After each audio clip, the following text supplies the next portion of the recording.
Very good morning, welcome to Raj news. నేను విజయ్. మొత్తంగా నిన్న చంద్రబాబు ముఖ్యమంత్రిగా పూర్తి బాధ్యతలు కూడా స్వీకరించారు. అయితే మంత్రులకు సంబంధించి ఎవరికి ఏ ఏ శాఖలు కేటాయించాలి అనే దానిపైనే ఇప్పుడు ప్రధానంగా చంద్రబాబు కసరత్తు చేస్తున్నట్లుగా తెలుస్తోంది. దానికి సంబంధించి పవన్ కళ్యాణ్ కూడా పూర్తి స్థాయిలో నిమగ్నమైనట్లుగా కూడా మనకు సమాచారం అందుతోంది. అయితే ఆయన మొదటి సంతకంగా ఏదైతే ఎన్నికల హామీల్లో ఇచ్చారో మెగా డిఎస్సికి సంబంధించి దానిపై ఆయన తొలి సంతకం చేశారు. మొత్తంగా 5 సంతకాలు చేశారు. మనం నిన్న కూడా దానికి సంబంధించినటువంటి ఒక క్లారిటీ ఇచ్చే ప్రయత్నం చేశాం. అదే 5 సంతకాలు కూడా చంద్రబాబు నాయుడు చేశారు. అయితే ల్యాండ్ టైటిలింగ్ యాక్ట్కి సంబంధించి కూడా దాని రద్దుకు సంబంధించి 2వ సంతకం, 4000 పెన్షన్కు సంబంధించి 3వ సంతకం, అన్నా క్యాంటీన్ల పునరుద్ధరణ ఏదైతే వైసీపీ హయాంలో వాటిని మూసేశారో, కొన్ని చోట్ల పూర్తిగా తుడిచేశారో వాటికి సంబంధించి మళ్ళీ ఏర్పాటు చేసేదానికి సంబంధించి 4వ సంతకం నైపుణ్య గణనపై, అంటే దీనికి సంబంధించి 5వ సంతకం, దాని ద్వారా విద్యార్థులకు లేకపోతే యువతకు భవిష్యత్తులో చేయాల్సినటువంటి అంటే వాళ్లకు కల్పించాల్సినటువంటి ఈ మొత్తం అంశాలకు సంబంధించి 5వ సంతకం చేశారు. ఇదే అంశాలకు సంబంధించి ఇక తెలంగాణలో ఇప్పుడు ఫోన్ ట్యాపింగ్కి మించి గొర్రెల స్కామ్ కొంత హైలైట్ అవుతోంది. ఈ అంశాలకు సంబంధించి కాళేశ్వరం ప్రాజెక్టు పైన సమీక్షలకు సంబంధించి మొత్తం అంశాలకు సంబంధించి మరిన్ని జాతీయ అంశాలకు సంబంధించి మనతో పాటు చర్చించడానికి మా పొలిటికల్ ఎడిటర్ అరవింద్ కొల్లి గారు సిద్ధంగా ఉన్నారు. వారిని అడిగి మరిన్ని విషయాలు తెలుసుకునే ప్రయత్నం చేద్దాం. అరవింద్ గారు, గుడ్ మార్నింగ్ అండి. Good morning Vijay. ఎస్, మొత్తంగా నిన్న చంద్రబాబు నాయుడు పూర్తి స్థాయిలో ముఖ్యమంత్రిగా బాధ్యతలు స్వీకరించి ఆయన తొలి సంతకం మెగా డిఎస్సి పైన చేశారు. 16,000కు పైగా పోస్టులకు సంబంధించి. సో ఎలా 16,347 ఒక కేటగిరీకి సంబంధించి, మొత్తం కలిపితే దాదాపుగా 7,725 స్కూల్ అసిస్టెంట్లు, 6,371 ఎస్జిటి, 1,781 ప్రిన్సిపల్స్, పీఈటీలు, 286 ప్రిన్సిపల్స్, 52 ఇంకో కేటగిరీ, 132 ఇంకో కేటగిరీ. మొత్తం ఒక భారీ బొనాన్జా లాగానే ఉంది. అయితే గత 5 ఏళ్లుగా డిఎస్సి విషయంలో గత ప్రభుత్వం కొంత కన్ఫ్యూజన్ క్రియేట్ చేసింది. స్కూల్స్ని రేషనలైజ్ చేస్తున్నాం, ఏకీకరణ చేస్తున్నాం, దగ్గరలో ఉన్నటువంటి స్కూల్స్ని, స్ట్రెంత్ లేని స్కూల్స్ని కలిపేస్తున్నాం, కాబట్టి టీచర్ పోస్టులో అవసరం లేదు అని ఒక వాదన తీసుకొచ్చి, అదే వాదనని ముందుకు తీసుకొచ్చి చివరికి టీచర్ ఎమ్మెల్సీలు శాసన మండలిలో పట్టుబట్టిన నేపథ్యంలో సుమారుగా 6,100 పోస్టులు 8,000 పోస్టులు ఖాళీ ఉన్నాయని చెప్పి 6,100కి నోటిఫికేషన్ ఇచ్చింది. కానీ తర్వాత దీనికి సంబంధించినటువంటి మూలాల్లోకి వెళ్తే 16,347 పోస్టులకు సంబంధించినటువంటి రిక్వైర్మెంట్ ఉంది అనేది ప్రాథమికమైన అంచనా. అయితే దీనికంటే మించినటువంటి అంచనా కూడా ఉన్నటువంటి పరిస్థితి ఉంది. ఈ నేపథ్యంలోనే చర్చకు వస్తున్నటువంటి ఈ మెగా డిఎస్సి తోటి ఒక రిలీఫ్ అయితే వచ్చేటటువంటి పరిస్థితి ఉంది ఉద్యోగార్థుల్లో, ముఖ్యంగా బీఈడి టెట్ కంప్లీట్ చేసినటువంటి వాళ్ళలో.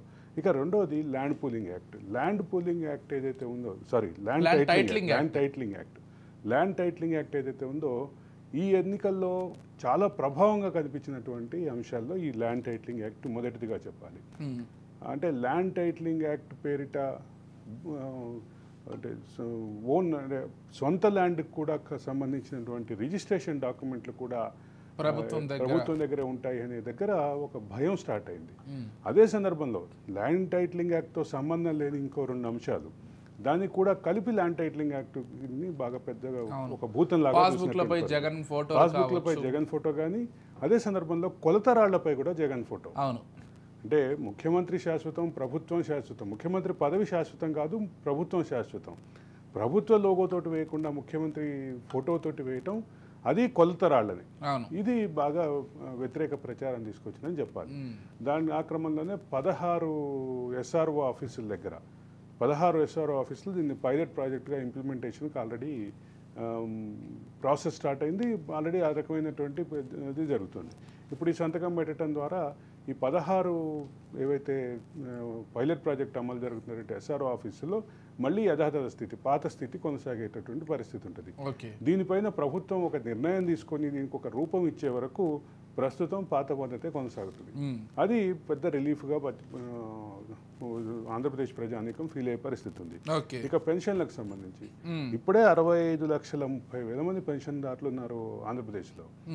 ఈ 65,30,000 మందికి ఏప్రిల్ నెల నుంచి పెన్షన్ ఇస్తా అన్నారు. అంటే ఇప్పుడు పెంచిన పెన్షన్తో పాటు జూలై నెలలో 7,000 రూపాయలు పెన్షన్ తీసుకోబోతున్నటువంటి పరిస్థితి ఉంది. ఈ 65,30,000 మందికి ప్రత్యక్షంగా లాభం చేకూరుతుంది. మరొక అంశం ప్రధానంగా వస్తుంది.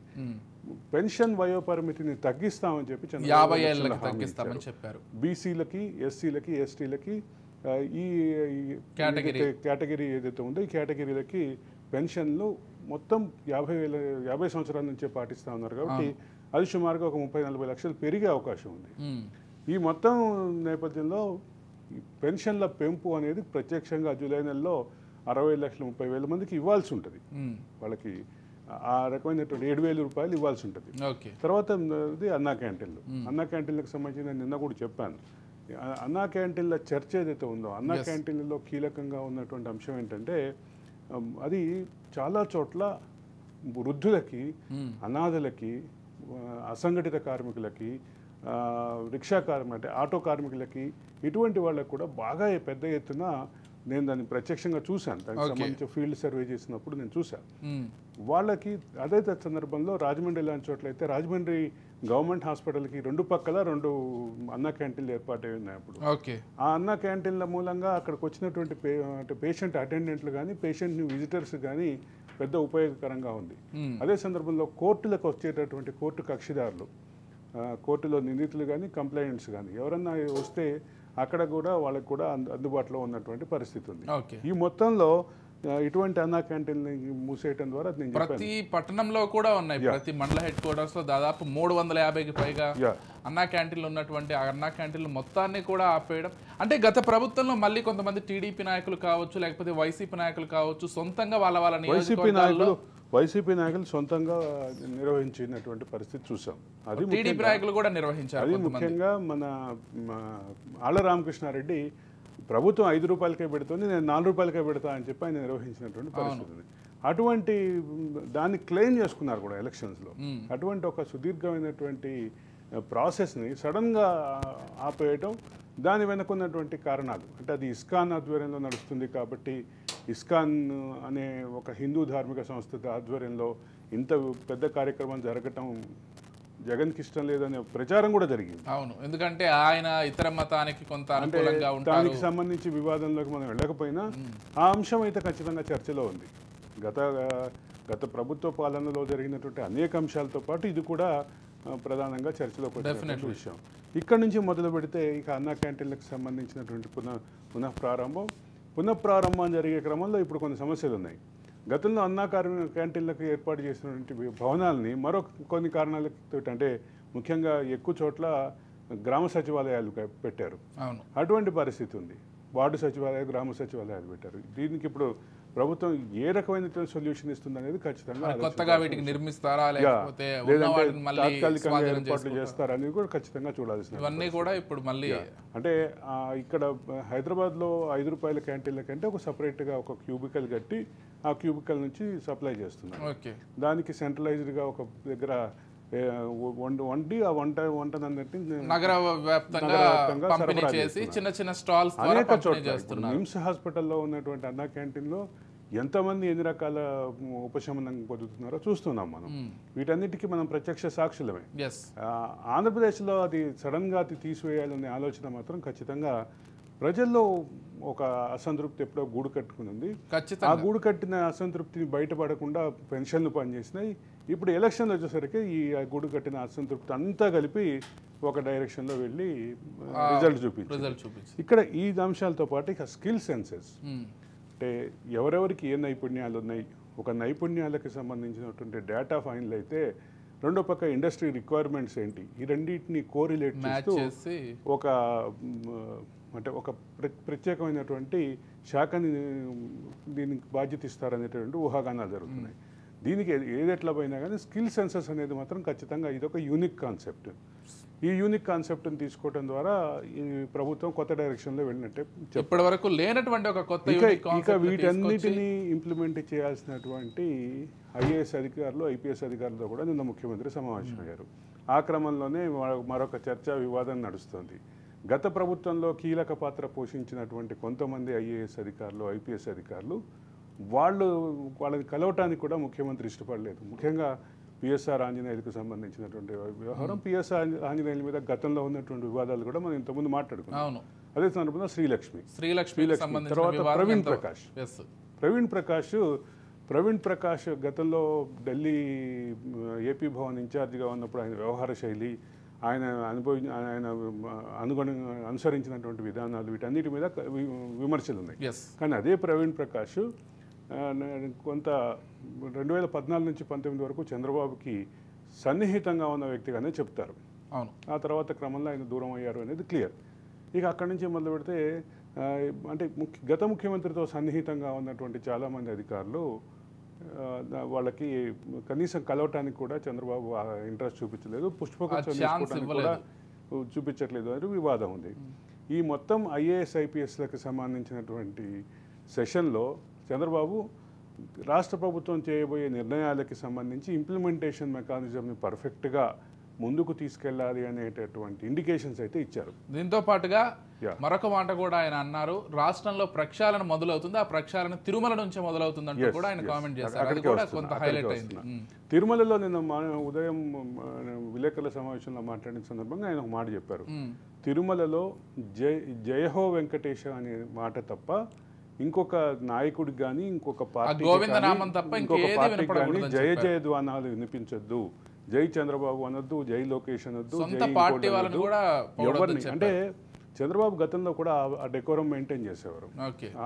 ఆ విషయంలో తిరుమలలో రాజకీయాలు మాట్లాడమని మైక్ ముందు పెడితే కూడా ఆయన సారీ అని చెప్పేసి వెళ్ళిపోయారు. ఎప్పుడు అది మొదటి నుంచి ఉంది. ఇప్పుడు ఆ అంశాన్ని ముందుకు తీసుకొచ్చి అంటే గతంలో ఆయనకు వ్యక్తిగతంగా ఆయన పైన ఏదైతే దాడి జరిగిందో అప్పుడు కూడా గత ప్రభుత్వ హయాంలో తిరుమల చుట్టూ చాలా వివాదాలు ఉన్నాయి. తిరుమలని రాజకీయాలకి కేంద్రంగా మార్చుకున్నారు అనేటువంటి వివాదం ఉంది.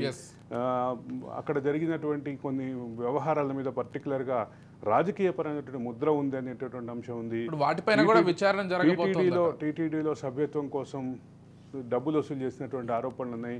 వీటన్నిటి నేపథ్యంలో ఒక అంశం మాత్రం ముందుకు వస్తుంది. అదేంటంటే తిరుమలలో ముఖ్యంగా తిరుమలలో కొండపైన జయధ్వానాలు స్వామివారికి తప్ప ఏ పార్టీకి, ఏ వ్యక్తికి, ఏ నాయకుడికి ఉండకూడదు అనేటటువంటి ఇండికేషన్ ఇవ్వటం ద్వారా తన స్టైల్ పాలనని మొదలు పెట్టేసినట్టుగానే భావించాలి. ఈ మొత్తంలో కీలకంగా ఉన్నటువంటి అంశాలు ఏంటంటే ఇప్పుడు ఏదైతే 5 సంతకాలు పెట్టారో ఈ 5 సంతకాలకు సంబంధించిన నిధుల సేకరణ, నిధుల అవైలబిలిటీ కూడా ప్రధానమైనటువంటి ప్రశ్న తలెత్తుతోంది. సుమారుగా 3,000 రూపాయలు రెగ్యులర్గా ఇచ్చేటటువంటి 3,000 రూపాయలు కాకుండా ఇంకో 4,000 రూపాయలు కలిపి మొదటి నెల ఇవ్వాల్సి ఉంటుంది. కాబట్టి దీనికి సంబంధించినటువంటి నిధుల సేకరణ, నిధుల అవైలబిలిటీ ఏంటి అనేటటువంటి ప్రశ్నార్థకం. జూలై 1వ తారీఖు రోజు దీనికి క్లారిటీ వచ్చేటువంటి అవకాశం ఉంది. ఇంకా డిఎస్సి, మెగా డిఎస్సి దానికి కూడా భారీగా నిధులు ఖర్చు పెడుతున్నటువంటి నేపథ్యంలో ఖర్చులు పెట్టాల్సి ఉంటుంది. భారీగా ఖజానా మీద భారీగా భారం పడేటటువంటి నేపథ్యంలో దీనికి ఏ రకమైనటువంటి సొల్యూషన్ ఇస్తుంది అనేది కూడా ఖచ్చితంగా చంద్రబాబు ఫ్యూచర్లో చేయబోయే ఆర్థిక పరమైనటువంటి నిర్ణయాల మీద ఆధారపడి ఉంటుంది. క్లియర్. కేంద్రం ఎంతవరకు సహకరిస్తున్నప్పటికీ కూడా ఇవన్నీ కూడా పెను ఆర్థిక సవాళ్ళు అనడంలో మాత్రం ఎటువంటి అతిశయోక్తి లేదు. కేంద్రం ఆర్థిక సహకారం అందించడం అంటే ఒక బేసిక్ విషయం చెప్పాలి.